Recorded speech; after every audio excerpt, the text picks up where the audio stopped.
And welcome to the Be Real, Get Real podcast. I am your host, Nancy Matthews, and it's an absolute privilege to be here with you today out there in the listening land and introduce you to this morning's guest, Miss Cheri Martin, known as the social visionary.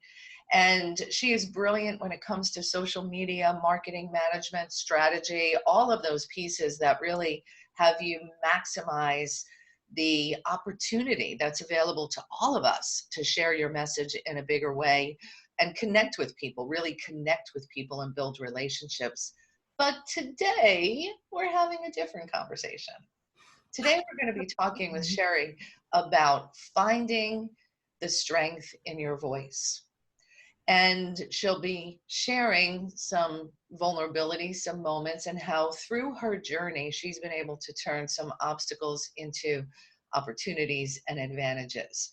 And, the question that she posed to me as we were getting ready for this, she's like, what do you do when one day your life seems very promising, full of hopes and dreams, and within 24 hours of moving to a new state, into a brand new home, and finally having your family all together again, your life as you imagined it was turned upside down? So welcome, Cheri Martin. Well, thank you so much, Nancy. And as you said, this is a different type of presentation for me, or speaking topic. And it's through your encouragement over the years that I've been able to really hone in on understanding who I am today through what I'm going to be sharing here right now. And to kind of set the picture, set a vision. 27 years ago, actually, I can even remember the date. It was June 26, 1993. It was the day my oldest son turned 18. We actually arrived in Florida. I was with my husband, our three children. And it really was an exciting time for all of us, or so I thought, because we had been living apart for really a great distance. I was in Omaha, Nebraska, and my husband at that time had been living down here in the Florida area for a year, starting a new job. We were building our dream home, and we were so excited about coming together. And I had stayed up in Omaha because our oldest son was a senior in high school. He'd already been in 3 other high schools, so I did not really feel a need that, and we realized we should just stay put and then all move together. Well, that very first evening that we arrived in Florida, I actually found out that my husband had started a new life here in Florida, and there was another person in the picture. Wow. Yeah, I mean, I would love to say that I handled the situation in a very mature way, but I didn't. Well, and it was a shock to the system, right? Well, and you handled it with the tools and knowledge you had available up until that point. Most definitely. Most definitely. I was a completely different person then than I am today, which is exciting for me, knowing the journey that I went through for about 4 years, actually, before I really took the time to discover who I was. But I would say that over that first year here in Florida, it was definitely a very chaotic time in mine and my children's life, an emotional time, really. It was, I felt anger. I also felt a very deep loss. We'd been married almost 21 years, and I actually felt like I was in a state of limbo. And in that state of limbo, I wasn't able to take any action. I mean, I just hid. Well, the action you were meant to take in that time was healing. It was. And sometimes I think, because especially if you're a woman who is strong and confident and creative, and you've done a lot of things well, when you get a blow like this, there's some self-judgment around, well, I should be able to just bounce back from that. Yeah. Right? Oh, yeah. I mean, I wanted to fix it. Right. I was just really stepping back and saying, how can I fix this? How can I make this better for all of us? I felt responsible, that it was my fault that this was happening, actually. And, I hid inside my house. I didn't know anyone locally. Everyone in our circle were the individuals that had actually moved down from Omaha as well. that all worked with my husband. And started this whole new life without you. Precisely. And so I thought that everyone really could see through me and the shame that I was feeling. So I just kind of stayed home. And I was very blessed with my older son. He moved down with us, not wanting to. He really wanted to stay up in Omaha, but he was encouraged by his father to move down with us. And I'm very grateful that he was there, because he was my support system. I had a 3-year-old at that time, and then my daughter, who was in 6th grade, and then my son, who had just turned 18. And I was not able to take care of that young child of mine. I mean, I was there physically, but not emotionally. And I really leaned on my older son. And, I'm sorry. No, go ahead. I want to ask you something here, because Mm-hmm. when something devastating happens to us, and there's this whole mix of emotions, we get angry, we go into, self-blame. What could I have done differently? This is all my fault.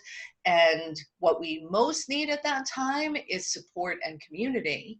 But what we most do is isolate. Yes. And not having a community. And fast forward, I found the WPN community. Oh my goodness, that if I would have known about you and, back then, the journey would not have been so many ups and downs. I mean, I really, truly believe that. I mean, over a period of 2 years, I really made some decisions that were not in the best interest of myself or my children. In fact, one being, within 6 months after my divorce, I remarried someone that I didn't even really know. I don't know if I ever shared that with you. No, and information. For 2 years, I realized that I did not enter into that relationship honestly. I entered into it because his family they were so supportive at church, and he was a member of the church as well. And he's a very good person, but we realized, both of us did, after about 2 years, it was not meant to be. And one day I actually left his house, walked my youngest son to school, and I continued walking until I actually picked him up at 1:00 that afternoon. Wow. I just kept on walking. And through that time, I just kept thinking and visualizing, what life used to be like, what I really would like life to be again. And along that walk, I saw a for rent sign in front of a condo. And so after I picked my son up, I got him in the car, we drove to the property manager's office, and I rented that condo. Right on the spot. On the spot. Wow. That was probably the best decision I've ever made in my life, because I was making other decisions that, when I look back, they were not leading me to where I really needed to discover who I was. And that's when I really began that discovery. Who was Cheri? And I realized I didn't even know who I was. I was not the person that I thought I was. And it sounds like in that moment, in that day, when you dropped your son off and then you just walked, you were walking back home to yourself. That felt good. Yes. And that's where the clarity of your decision and this conviction and strength you had in your voice and that choice in that moment was your turning point, it sounds like. It really was. I mean, we both realized, quick divorce, we were both in agreement with it. And I just started journaling, praying, reading books, a lot of Melody Beattie books, Yeah. I realized Codependent No More was a staple in my repertoire. That's exactly how I felt, this codependency. And so I started just kind of self-healing myself and learning how to be the person that I really wanted to be. And through that discovery, it really did lead me to that strength in a voice to find the strength in a voice that I thought I had lost, but it was still there. I just wasn't using it, because in my marriage with my first husband, I never really used a voice. Everything went along his way. And so I didn't really know I had that voice any longer. We can go through that inside of relationships with others, many of us, myself Mhm. included at times, tend to morph or acquiesce or try to be a certain way so that they like us more, especially in the beginning in the dating Oh, process. of Like, course. who's being real here, man? I know we're so perfect, right?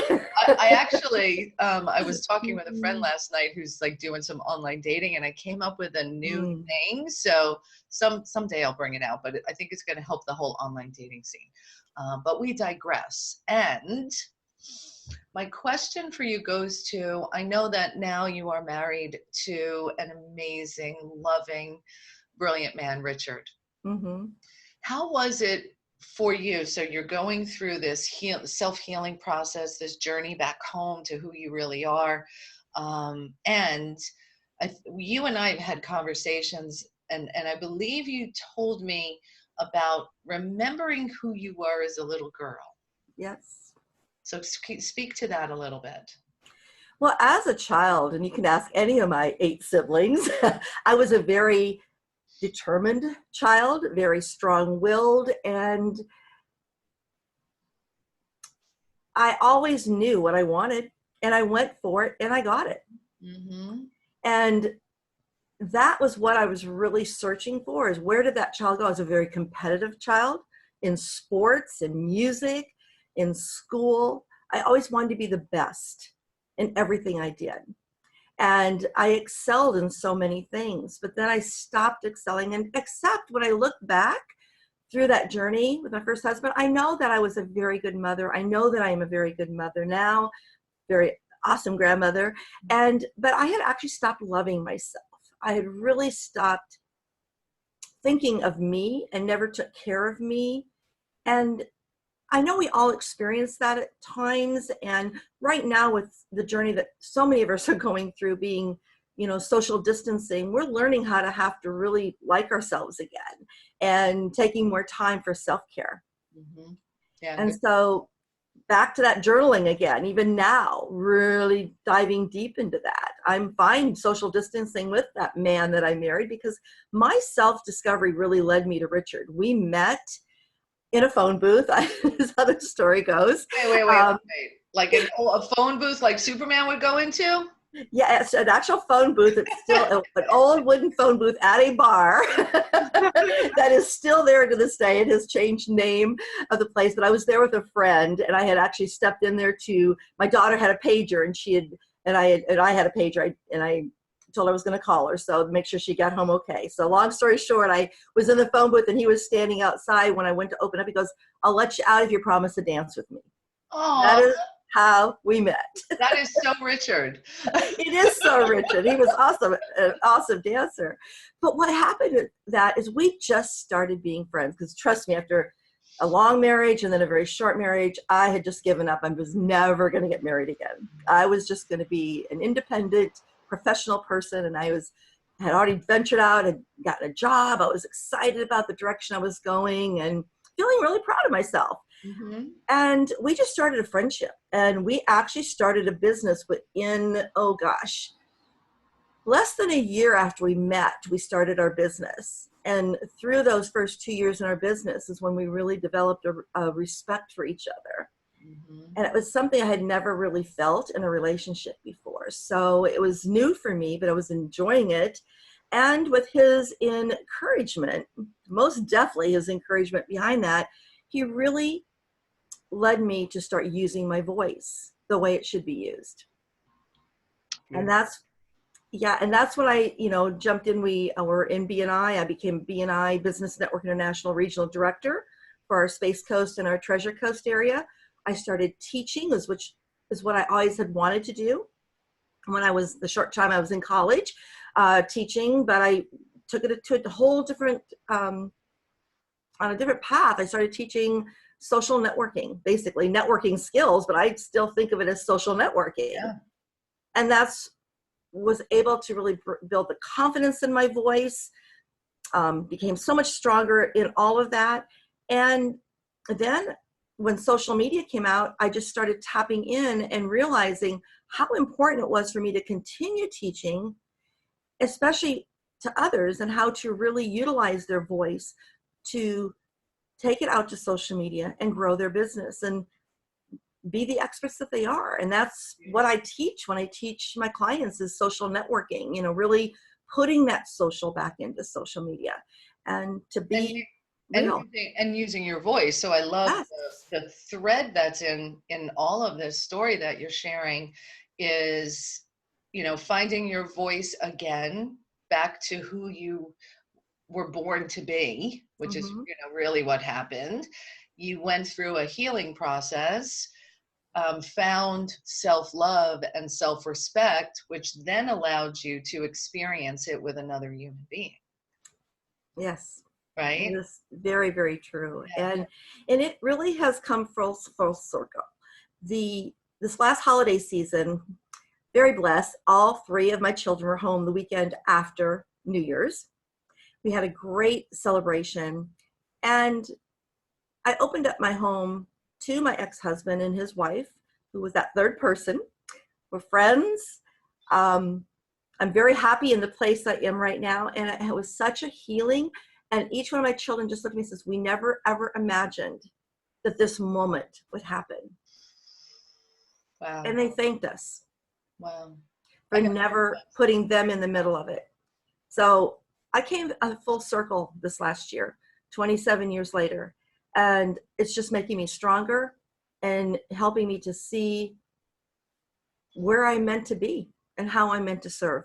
Beautiful. Well, I love you so much and honor your strength in your voice, in your spirit, and actually the softness of your spirit, if I may. You're so sweet. Thank you. Yeah, you're welcome. You're welcome.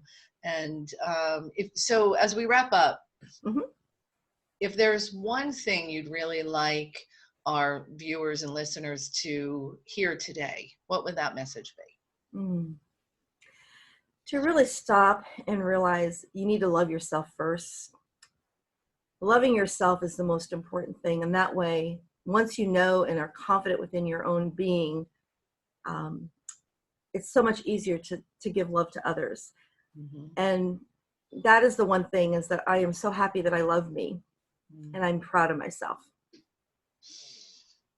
That's where we should end. It was beautiful. Thank you. Thank you for being with us today, Cheri. And you'll see the links where you can connect with Cheri. What's social media, website? Just quickly let them know the best way they can get in touch with you. You know, the best place to really connect with me is on social media, and they can find me at Cheri Martin, So Social Visionary. Perfect. And from there, they can lead into my other platforms and my groups and et cetera. But that's where I have my conversations, is on social media. Beautiful. All right. Well, thank you for leading a beautiful conversation today. I appreciate you. And to all of our viewers, our listeners, remember to love yourself. What a beautiful, beautiful message that is for today. So I love me.